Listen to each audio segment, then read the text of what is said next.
सभी का YouTube channel में वेलकम। जैसा कि पिछले दिनों हमने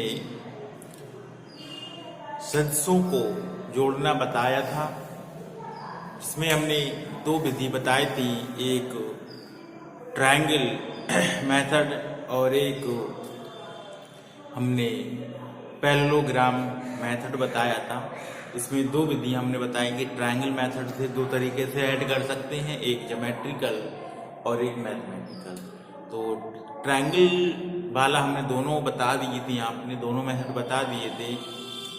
अब बात करेंगे पैरेललोग्राम की कि पैरेललोग्राम में, ठीक है, यानी पैरेललोग्राम में कैसे वेक्टर को जोड़ते हैं, इसके बारे में हम बात करते हैं। ठीक है, समांतर सेम उसी की कैटेगरी है, सेम उसी के आधार पर। जैसे हमने पहले वेक्टर ए खींच लिया, इतनी ही लंबाई का इसको हमने थोड़ा आगे और बढ़ा दिया, इतनी ही लंबाई का हमने क्या करा, एक वेक्टर बी खींचेंगे। क्या खींचेंगे? बी वेक्टर इतनी ही लंबाई का खींचेंगे। ठीक है, कितना वेक्टर? B vector. इतनी ही लंबाई का हमने कौन सा वेक्टर खींच लिया? B vector. ठीक, और इसको ये हमारे पास क्या होगा, वेक्टर को मिलाएगा, यानी ये O है, ये P है, ये Q। ये हमने इतना बताया था, और ये इसके साथ कितना कोण बना रहा है? थीटा कोण बनाता है। अब देखो, ये इसका परिणामी वेक्टर होगा आर, क्या? वेक्टर ए और प्लस वेक्टर बी। करेंगे क्या? बी वेक्टर के पैरेलल ही दूसरा वेक्टर खींचेंगे। बी वेक्टर के पैरेलल ही दूसरा वेक्टर हम खींचेंगे बी, इतनी ही लंबाई का दूसरा वेक्टर खींचेंगे, और इसको हम क्या कर देंगे? मिला देंगे। यही तो रोज आपकी ज्योमेट्रिकल मेथड हो गया। ये O, P, Q और इसको कोई नाम दे दें S, R, जिसमें R जो हमारा है वो कौन सा वेक्टर है? परिणामी वेक्टर है। ठीक है, तो देखो, ये इसके साथ थीटा कोण बना रहा है, तो ये भी इसके साथ क्या बनाएगा? थीटा कोण बनाएगा। लेकिन ये जो कोण होगा, ये कौन सा कोण होगा? फाई कोण। कौन सा कोण होगा? फाई कोण होगा। यही हमारा क्या है? Geometrical method. यानी ज्योमेट्रिकल मेथड में पहले क्या करेंगे? वेक्टर ए खींचेंगे, वेक्टर ए के बराबर ही वेक्टर बी खींचेंगे, और वेक्टर बी के बाद O और Q को मिला देंगे वेक्टर को, जो हमें परिणामी देगा R बराबर vector A plus vector B। और इसी B के पैरेलल यानी समांतर एक दूसरा वेक्टर इसी में लेंगे, B लंबाई का B ही वेक्टर लेंगे। हमारे पास इतना OS, SQ को मिला देंगे, ये बन गया समांतर चतुर्भुज नियम। ये हमारे पास में है मैथमेटिकल। इसी के बेस पर हम यहाँ पर दूसरा हमने जो मेथड बताया था, मैथमेटिकल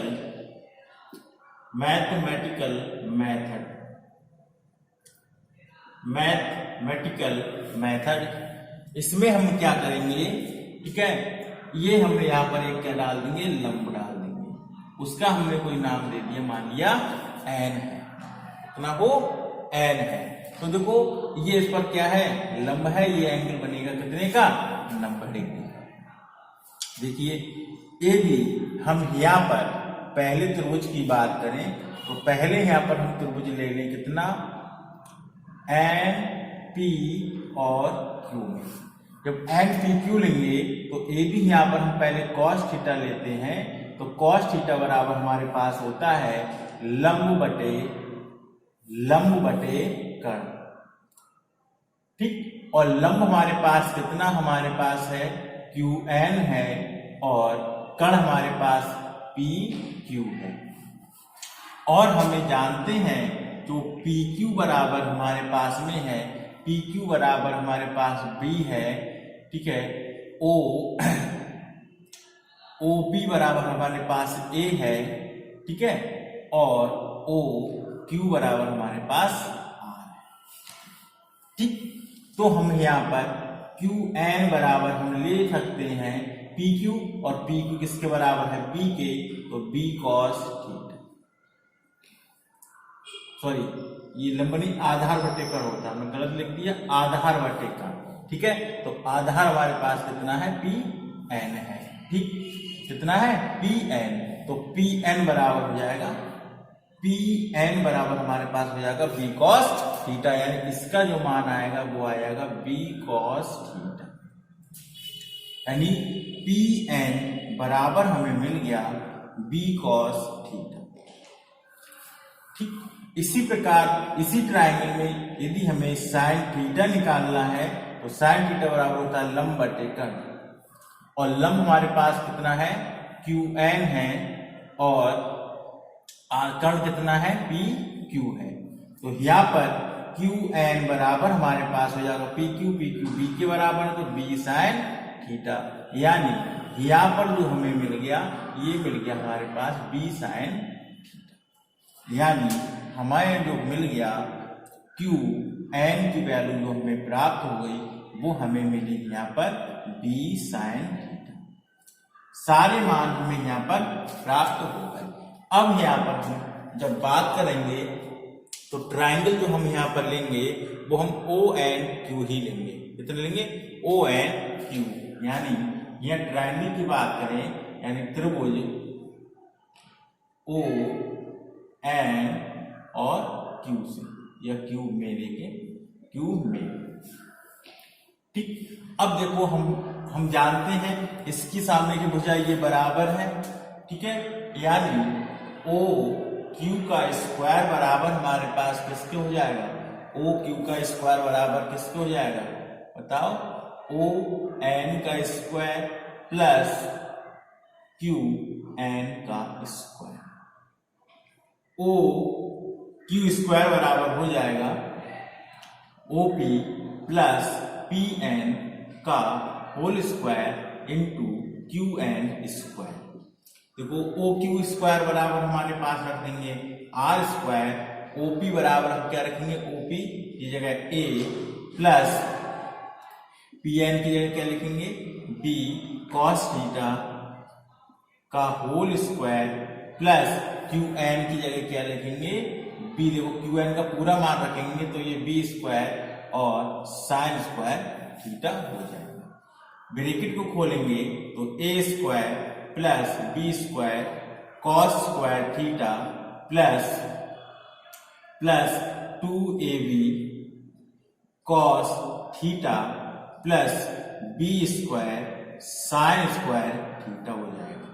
अब देखो ए स्क्वायर को ही रहने दीजिए, अब इस साइन स्क्वायर थीटा और कॉस स्क्वायर थीटा को हम मिलाएंगे तो बी स्क्वायर कॉमन आ जाएगा और अंदर बचेगा sign square theta plus cos square theta, इसको हमने पहले लिख लिया, और प्लस बचेगा 2ab कॉस थीटा। इसका मान 1 होता है, हमने कल भी बताया था, तो A square B square plus हो जाएगा 2ab cos theta are square के बराबर। तो आर बराबर हो जाएगा under root A square plus B square plus 2ab cos theta. ठीक, यही इसका मैथमेटिकल फार्मूला किसका है, समांतर चतुर्भुज मेथड का। ठीक है, पैरेललोग्राम का, यही आपका इसमें मेथड होगा।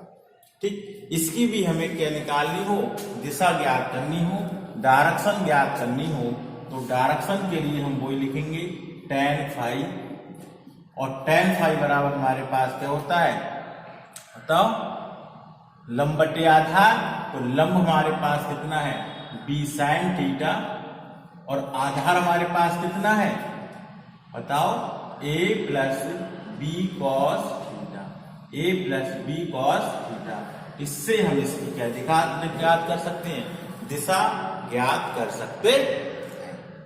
ठीक, ये हमारे पास है एक मैथमेटिकल फार्मूला समांतर चतुर्भुज विधि का। ठीक, इतनी बात क्लियर हुई होगी।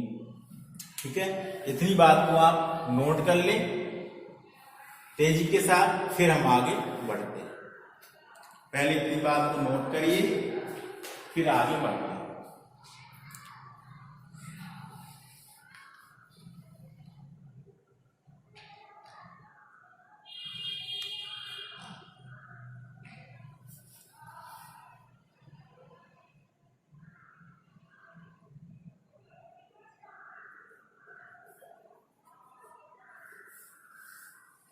इतनी बात क्लियर हुई।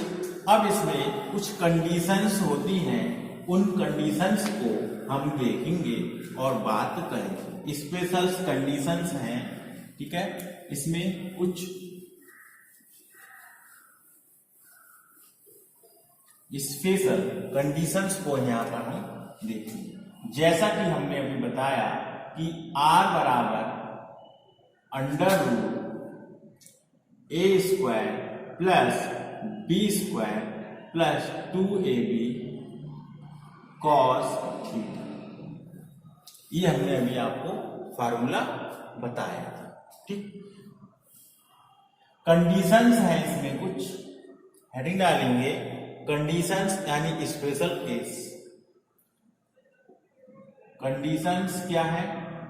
पहली कंडीशन ये है कि जब दोनों सदिश एक ही दिशा में हो, यानी सदिश ए और सदिश बी एक ही दिशा में हो, यानी वेक्टर ए और बी की दोनों की दिशा क्या हो? एक ही दिशा हो।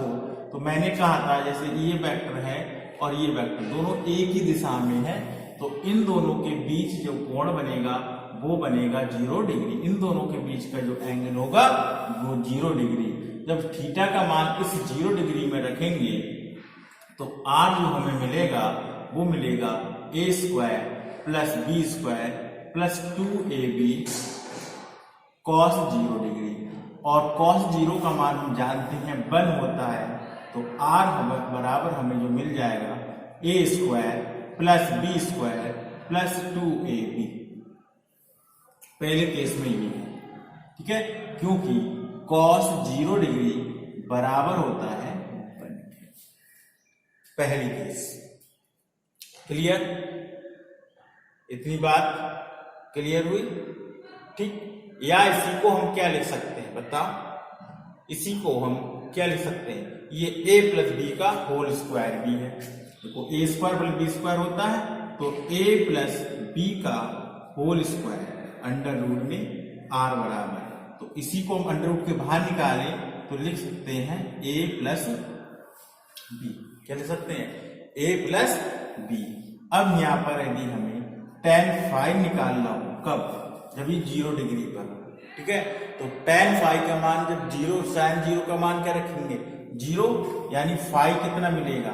देखो हमने बताया था b sin थीटा, तो b sin 0 डिग्री रखेंगे और a प्लस का b cos 0 डिग्री, तो cos 0 डिग्री रखेंगे।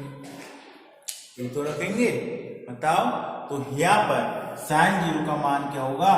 0 होता है, और sin इसका मान कितना? a होगा, लेकिन इसका मान b होगा। लेकिन इस संख्या इसको बाहर करेंगे तो क्या मिलेगा? 0। इसका मतलब यहाँ फाई बराबर क्या मिलेगा? 0 डिग्री। यानी इससे हमें ये पता चल रहा है दिशा में एक ही दिशा में ये, ठीक है, बात समझ में आ गई? इसके मतलब ये है। दूसरी कंडीशन से यहां पर देखेंगे, केस सेकंड। दूसरी कंडीशन से क्या है? जब दोनों सदिश परस्पर लंबवत हो, यानी वेक्टर ए लंबवत हो वेक्टर बी के, यानी वेक्टर ए लंबवत हो वेक्टर बी के, उस कंडीशन में थीटा का जो मान होगा वो होगा 90 डिग्री। कितना होगा? 90 डिग्री। तो अब यहाँ पर cos थीटा की जगह क्या रखेंगे? cos 90 degree. और cos 90 का मान क्या होता है? 0 होता है। cos 90 का मान क्या होता है? 0 होता है। तो इस टर्म्स में हम जब रखेंगे इस फार्मूले में, तो r का मान अंडर रूट में cos थीटा की जगह 0 रखेंगे तो पूरा मान क्या हो जाएगा? 0, यानी ये मिलेगा under root a square plus B square. Clear हुई? ठीक। अब यदि हम tan फाई की वैल्यू यहां से निकालें तो tan फाई, तो tan फाई या sin 90, और sin 90 का मान क्या होता है? 1, यानी यहाँ पर क्या मिलेगा? b।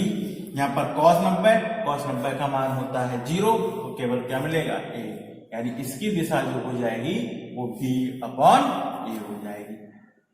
इतनी बात कंफर्म हुई आपके? बताओ।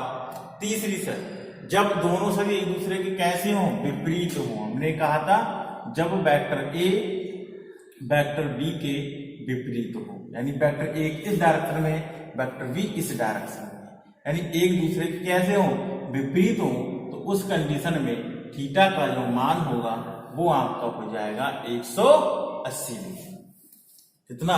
180 डिग्री। ठीक है, यानी कॉस थीटा बराबर हम रखेंगे कॉस 180 डिग्री, और कॉस 180 का मान होता है माइनस का 1। जब हम माइनस का 1 रखेंगे तो r बराबर जो हमें मिलेगा √a² प्लस b² माइनस का 2a, क्या मिल जाएगा? माइनस का 2ab। और tan फाई की बात करें तो देखो cos sin 180, ठीक है, तो सिर्फ sin 180 का मान रखेंगे तो ये r a माइनस b भी मिल सकता है। देखो ये किसका फार्मूला बना रहा है? a माइनस b का, क्योंकि हम a माइनस b का होल स्क्वायर भी लिख सकते हैं अंडर रूट में, तो इसी को लिख सकते हैं a माइनस b भी मिल सकता है। अब डायरेक्ट a माइनस b भी लिख सकते हैं r के बराबर। ठीक है, अब sin 180, तो sin 180 का मान 0 होता है। ठीक है, और 180 का मान -1 होता है, तो यहाँ a माइनस b मिल जाएगा। लेकिन जब ये 0 करेंगे तो tan फाई फिर भी यहाँ क्या मिल जाएगा? 0, यानी फाई बराबर इसमें क्या मिलेगा? 0 डिग्री। tan फाई का मान हमें कितना मिल जाएगा? 0 डिग्री मिलेगा। यही हमें क्या करना था? निकालना था। यही हमें क्या करना था? ज्ञात करना था। ठीक है, यही इसकी 3 कंडीशंस को हमें ध्यान में रखना है। इन्हीं 3 बातों को हमें ध्यान में रखना है। ठीक है, अब हम इस पर कुछ सवालों को कैसे सॉल्व करेंगे, कैसे इससे सवाल बनते हैं, उस पर बात करेंगे। और फिर इसके बाद हम बात करेंगे कि एक से अधिक सदिश हों तो उनको हम कैसे जोड़ेंगे और घटाएंगे। ठीक है, इस बात पर भी हम बातें करेंगे। जैसे एक सवाल है इसी पर, पहले इस कंडीशन को आप नोट कर लीजिए, उसके बाद हम आपको यहाँ पर इस पर सवाल बताते हैं। कंडीशंस नोट कर ली होंगी। इसी पर संबंधित एक सवाल है।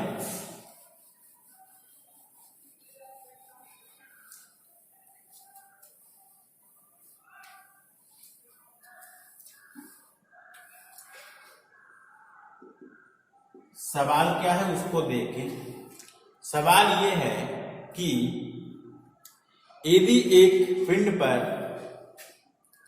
यदि एक पिंड पर 6 न्यूटन, यदि किसी पिंड पर 6 न्यूटन, ठीक है, तथा 8 न्यूटन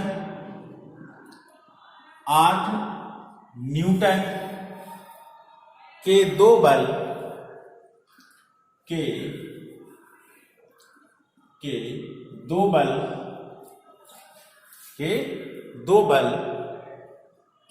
क्रमशः पूर्व दिशा में और उत्तर दिशा में कार्य कर रहे हों। ठीक है, दो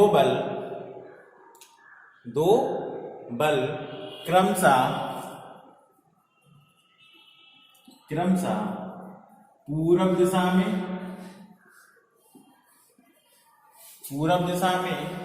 तथा ठीक है, तथा उत्तर दिशा, या और लिखिए, पूर्व दिशा में और उत्तर दिशा में कार्य कर रहे हों,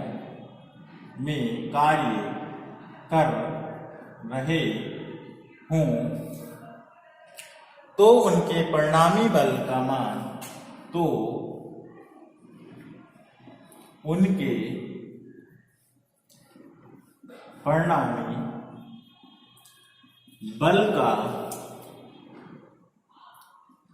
परिणामी बल का मान तो उनके परिणामी बल का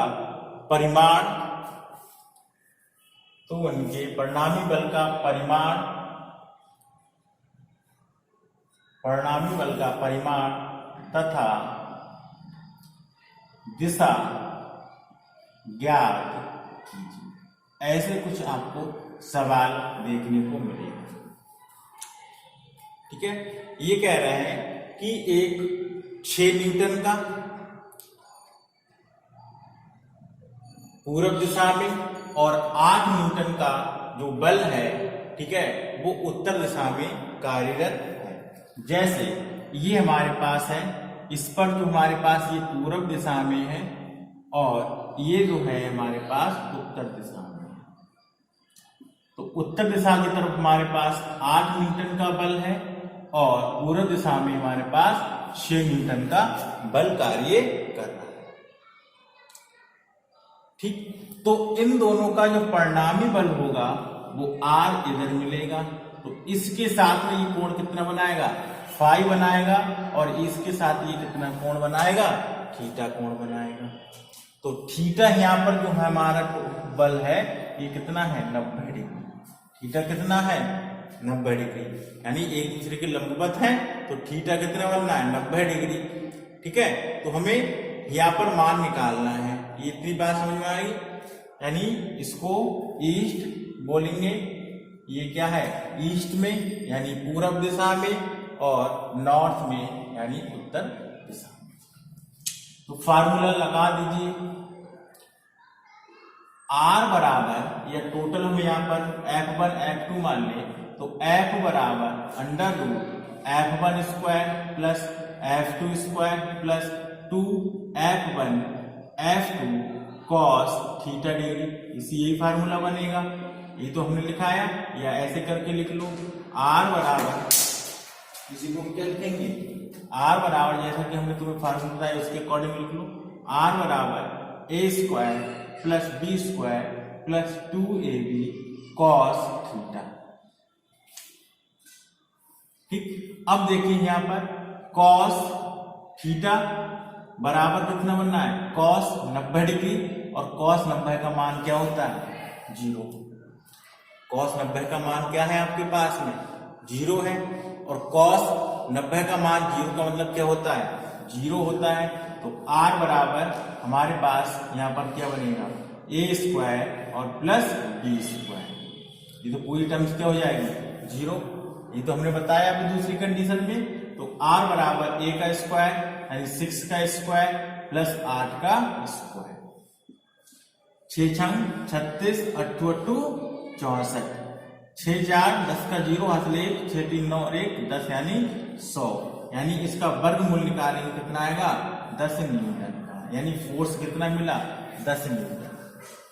फोर्स कितना मिल गया, 10 न्यूटन, यानी इसका परिणामी बल हमें कितना मिल गया, 10 न्यूटन। अच्छा, दिशा ज्ञात करनी हो तो tan फाई, तो हमने आपको बताया कि यदि हमारे पास sin 90 थीटा 90 डिग्री है, तो हमारे पास जो दिशा होगी tan फाई का मान होगा वो कितना होगा, बताओ, B/A के, और B कितना है, 8, और A कितना है, 6। तो 8/6, 2 से काट दो, 2 चौक 8, 2 तिया 6, यानी 4/3, या इसी को 3 से भाग देंगे तो 1.33 कुछ आएगा, 1.33 कुछ आएगा। यही किसका मान हो जाएगा, tan फाई का मान हो जाएगा। और इसकी परिणामी बल की दिशा होगी वो पूर्व दिशा से उत्तर दिशा से कितने डिग्री कोण बनाएगा, बताओ, 1.33, यानी लगभग 53.8 मिनट का। ये लगभग आपका होगा 53.8 मिनट का, इतने डिग्री का कोण बनाएगा। इस तरह के सवालों को आपसे पूछे जाते हैं। ठीक है, कल हम कुछ और इस तरह के सवाल कराएंगे। ठीक है, फिर आगे हम यहाँ पर वेक्टरों को जोड़ना बताया, अब यहाँ पर आगे बात करेंगे वेक्टरों का घटाना, यानी सदिशों को घटाते कैसे है। ठीक है, तो बस आज की क्लास में इतना। ठीक है, अब मिलते हैं अगले दिन। ठीक है, जब तक के लिए सभी लोगों का बहुत बहुत धन्यवाद।